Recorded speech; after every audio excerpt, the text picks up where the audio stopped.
ଆପଣଙ୍କର କୃତ୍ତିକା ନକ୍ଷତ୍ର ବୃଷ ରାଶି 3/2 ତାହେଲେ ଏପରି କ୍ଷେତ୍ରରେ ଆପଣ ଜାଣନ୍ତୁ ଆପଣଙ୍କର ସ୍ୱଭାବ କେମିତି।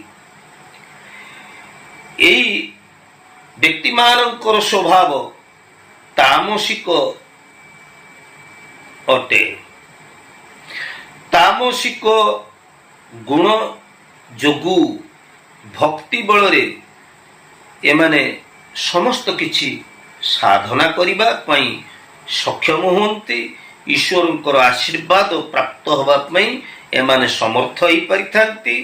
ଏମାନେ ଅଧିକ ଶ୍ରମଦାନ କରନ୍ତି ଏବଂ ଅର୍ଥ ଉପାର୍ଜନ କରିବାରେ ଏମାନେ ପ୍ରବୀଣ ଅଟନ୍ତି।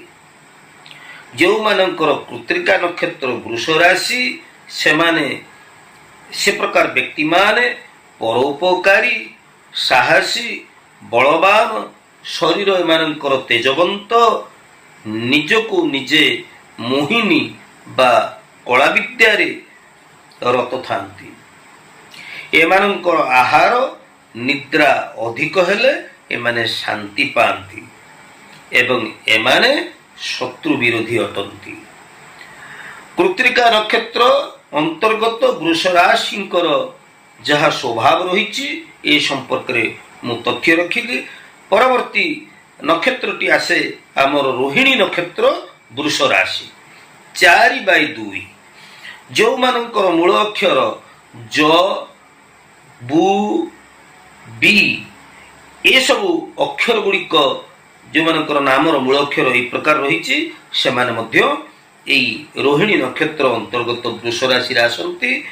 ତେବେ ଦର୍ଶକ ବନ୍ଧୁ ଆପଣ ଜାଣିକିରି ଆନନ୍ଦିତ ହେବେ ଯେ ଆମର ଏହି ରାଶି ଏଇ ଯେଉଁ ରୋହିଣୀ ନକ୍ଷତ୍ର ବୃଷ ରାଶି ପ୍ରଭୁ ଶ୍ରୀକୃଷ୍ଣଙ୍କର ଥିଲା। ଏଇ ରୋହିଣୀ ନକ୍ଷତ୍ର ବୃଷ ରାଶି ଅନ୍ତର୍ଗତ ଯେଉଁ ବ୍ୟକ୍ତିମାନେ ରହିଛନ୍ତି ଏମାନେ ବହୁତ ସାହସୀ, ପରାକ୍ରମୀ, ମାୟାବୀ, ବହୁରୂପୀ, ରାଜସପ୍ରିୟ ତଥା ଗୋପରେ ଗୋପୀନାଥ, ଦ୍ୱାରିକାରେ ଶ୍ରୀକୃଷ୍ଣ ଅର୍ଥାତ୍ ଘୋଡ଼ାକୁ ଗଧ, ଗଧକୁ ଘୋଡ଼ା କରିବାର, ପ୍ରବର୍ତ୍ତାଇବାର କ୍ଷମତା ଏମାନଙ୍କ ପାଖରେ ଥାଏ। ଦର୍ଶକ ବନ୍ଧୁ ଏ ପ୍ରକାର ସ୍ୱଭାବ ଏଇ ରୋହିଣୀ ନକ୍ଷତ୍ର ବୃଷ ରାଶି ମାନଙ୍କ ପାଖରେ ଥାଏ। ଏମାନେ ମାନବ ଗଣ ଅନ୍ତର୍ଗତ ଏମାନେ ହେଉଛନ୍ତି ବ୍ୟକ୍ତି।